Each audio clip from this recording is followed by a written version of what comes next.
bikin burung itu akhirnya di lapangan sulit dikondisikan. Karena dia sudah tersulut emosinya di saat mendengar suara burung murai batu yang hanya sekilas ini tadi loh teman-teman. Nah, ini pengalaman saja ya. Karena itulah pentingnya kenapa kita harus bisa memahami. Kita nih sebagai pemilik, sebagai perawat, kita harus bisa memahami karakter burung yang kita rawat. Kalau kita punya burung dengan tipe-tipe seperti ini tadi, pokoknya burung itu ya semangat tarungnya luar biasa dan sifat alfanya luar biasa gitu ya.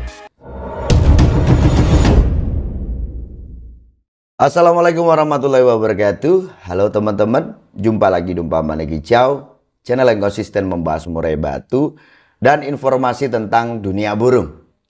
Oke teman-teman, gimana kabarnya? Semoga teman-temanku semuanya dalam keadaan yang baik, selalu diberikan kesehatan, kebahagiaan, diberkahkan rezekinya dan dimudahkan segala urusannya. Amin. Teman-teman, seperti biasanya saya akan menanggapi komentar yang ditulis di kolom komentar YouTube. Ini ada dua pertanyaan yang dengan maksud yang sama nih teman-teman ya. Ini dari Andri Yuda 4827. Om Sanda, mohon petunjuk mengatasi murai yang sampai di tempat lomba tidak mau makan EF padahal sudah ditempatkan jauh dari murai lain. Sudah diberi prasmanan tetap tidak mau makan, burung cenderung bocor. Harian JK 1010. Lanjut. Ini dari Dunia Kicau 3616. Assalamualaikum Om Sanda. Om mau bertanya. Untuk murai batu yang tidak mau makan JK dan UH pada saat di lomba gimana solusinya? Sedangkan kalau di rumah untuk makan JK dan UH lahap. Terima kasih. Oke, terima kasih ya atas pertanyaannya. Dan kira-kira teman-teman yang lain pernah nggak mengalami kasus yang sama seperti ini tadi? Yang burung itu saat di lokasi lomba disetut nggak mau makan. Oke ya. Mungkin untuk teman-teman yang belum paham dengan apa sih fungsi dari memberikan pakan di lomba, ya, menambahkan EF, kroto, jangkrik, hongkong, maksudnya apa? Ini kan maksudnya supaya nanti burung kita itu punya tenaga, supaya burung kita nanti bisa main durasi dari awal sampai akhir, dan supaya burung kita itu kerja lebih ngotot. Pengennya begitu. Tetapi masalahnya yang terjadi di saat kita mau memberikan EF itu tadi, burung kok nggak mau makan, ini gimana? Ya kan? Padahal dikatakan di sini Andri Yuda ini mengatakan bahwa burung ini sudah dijauhkan dari lokasi lomba. Artinya sudah ada upaya. Karena ini hal yang paling umum saja. Maka nih teman-teman ya, saya sering ingatkan tuh. Ini yang biasa dilakukan pemain murai batu. Di saat di lokasi lomba, dia akan jauhkan dari lokasi lomba. Maunya apa? Supaya satu, burung tidak gemprong, tidak harus membuang banyak tenaga. Sehingga kalau dia banyak buang tenaga di bawah kan nanti di atas kerjanya setengah-setengah. Karena apa? Dia separuh tenaga itu teman-teman. Tenaganya sudah dihabiskan di bawah itu tadi. Terus maksud yang lain apa? Supaya burung itu terkondisi dan di saat kita mau setting burung itu seperti mana memberikan setut pakan itu akan mudah. Nah masalahnya ini kan sudah dikatakan nih di sini. Udah dijauhkan nih om burungnya. Tapi tetap aja begitu. Nggak mau makan. Oke, coba kamu ingat-ingat lagi lah. Apakah saat kamu berangkat, ya sebelum ke lomba ini tadi, waktu kamu berangkat itu kamu harus mampir dulu ke rumah temenmu mungkin, janjian mungkin, ya nanti ketemu ke rumah, di rumahku gitu ya. Di situ temennya punya burung.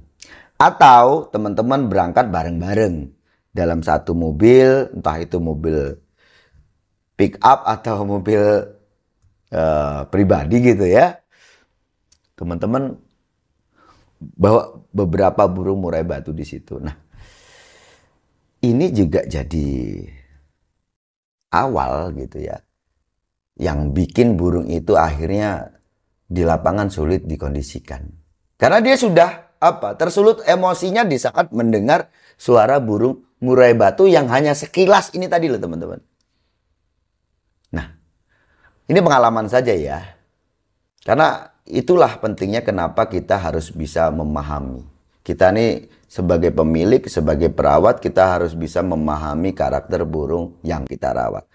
Kalau kita punya burung dengan tipe-tipe seperti ini tadi, pokoknya burung itu ya, semangat tarungnya luar biasa dan sifat alfanya luar biasa gitu ya. Dia mendengar suara murai batu, pokoknya pengennya tarung gitu aja.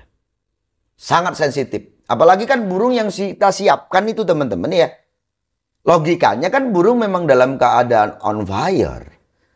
Ya, kalau burung dalam keadaan on fire dan sudah karakter atau watak dia memang dia itu nggak bisa disenggol lah gitu ya. Ada suara sedikit aja dia memuncak.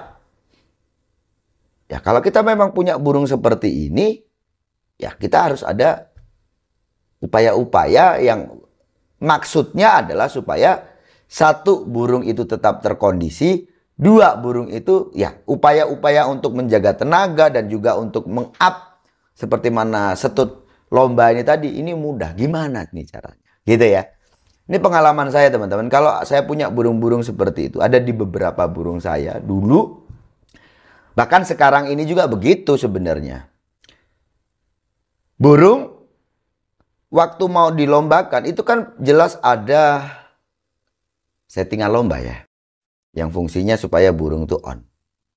Oke, burung ini sangat on fire. Filternya pasti tinggi. Dia pasti sensitif, ya kan?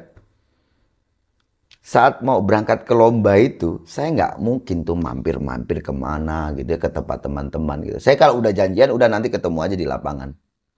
Kalau mau ngopi bareng, nanti saja sewaktu sudah lomba. Gitu ya. Ini contohnya aja.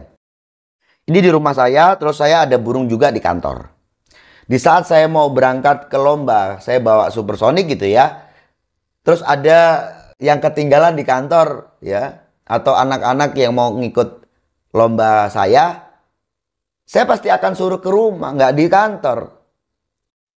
Karena saya tahu teman-teman, saat supersonik saya bawa ke rumah, di rumah ada burung. Lah di sini memang nggak ada burung ada. Tapi kan kalau di rumah ini sudah terbiasa. Murai itu akan sensitif di saat dia mendengar suara murai yang menurut dia asing. Dan dia tahu itu. Ini burung yang diserumah sama dia dan itu burung suaranya yang tidak serumah dengan dia. Dia paham betul soal itu. Itu murai. Ya.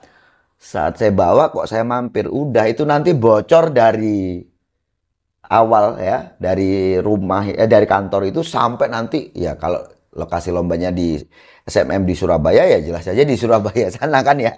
Itu gacor tuh nanti bunyi aja gitu.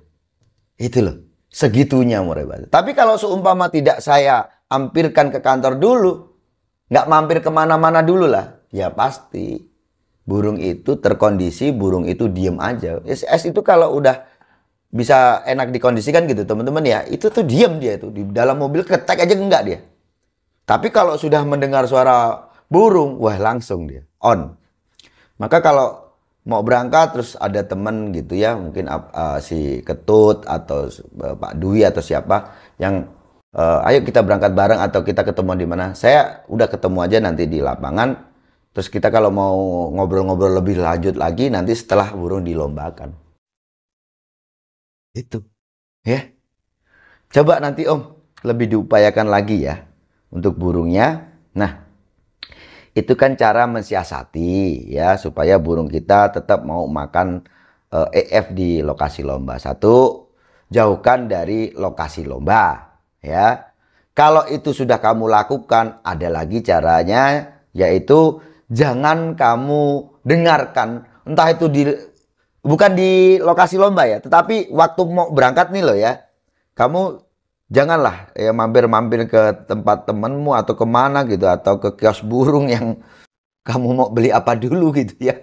Anggap aja kayak kamu mau beli jangkrik sama ulet hongkongnya, karena kamu nggak bawa dari rumah, kamu mampir kios burung, di situ ada suara burung murai batu. Ah, burung mendengar, ya ini nanti pasti tersulit emosinya, itu pasti ya, ya itu hindari hal-hal seperti itu. Oke lah. Nah, sekarang kita lebih ke arah fungsinya untuk setut itu apa itu loh. Gitu kan ya. Enggak? Ya. Ini tadi kan yang ditanyakan, gimana caranya untuk memberi pakan? Ini kan setut sebenarnya teman-teman. Ya. Karena kalau kita kasih pakan harian, sebelum berangkat burung itu pagi pasti makan. Terus nanti sore makan lagi gitu kan. Logikanya begitu. Tapi ini kenapa diberikan setut? Makan lagi gitu ya. Supaya apa? Burung itu punya tenaga. Ya kan? Supaya burung itu punya tenaga. Ada lagi yang supaya burung itu istilahnya lebih on lah. Kalau dikasih Hongkong kan ya. Untuk ngangetin biar burung itu lebih panas, lebih on lagi gitu. Maunya kan begitu. Nah, ini ada solusi lain. Kita pakai suplemen. Kalau untuk tenaga, hanya tenaga saja gitu ya. Teman-teman bisa pakai ngedur. Ngedur itu adalah suplemen yang dia konsentrasi tingginya hanya di tenaga. Ya, dia tidak menaikkan birahi. Saya ulangi ya.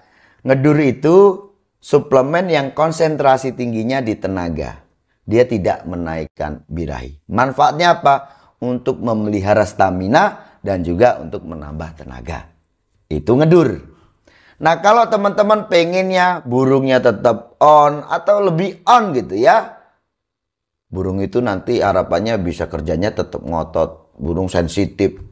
Tetapi juga dapat tenaga. Teman-teman bisa pakai berontak. Tuh ya, ini solusinya. Jadi, upaya kita memberikan EF maksud dan tujuannya adalah untuk tenaga. Ya, normalnya dan umumnya seperti itu. Sebagian ada yang maksud tujuannya adalah untuk supaya burungnya lebih on. Ya, itu tadi solusinya. Ya, bisa kasih ngedur atau berontak. Gitu ya. Atau teman-teman, ya, silahkan upayakan seperti mana yang saya katakan tadi. Hindari hal-hal yang bikin burung kita naik emosinya. Entah itu di lokasi lomba atau sebelum nyampe di lokasi lomba. Oke? Saya rasa cukup sekian. Sukses selalu.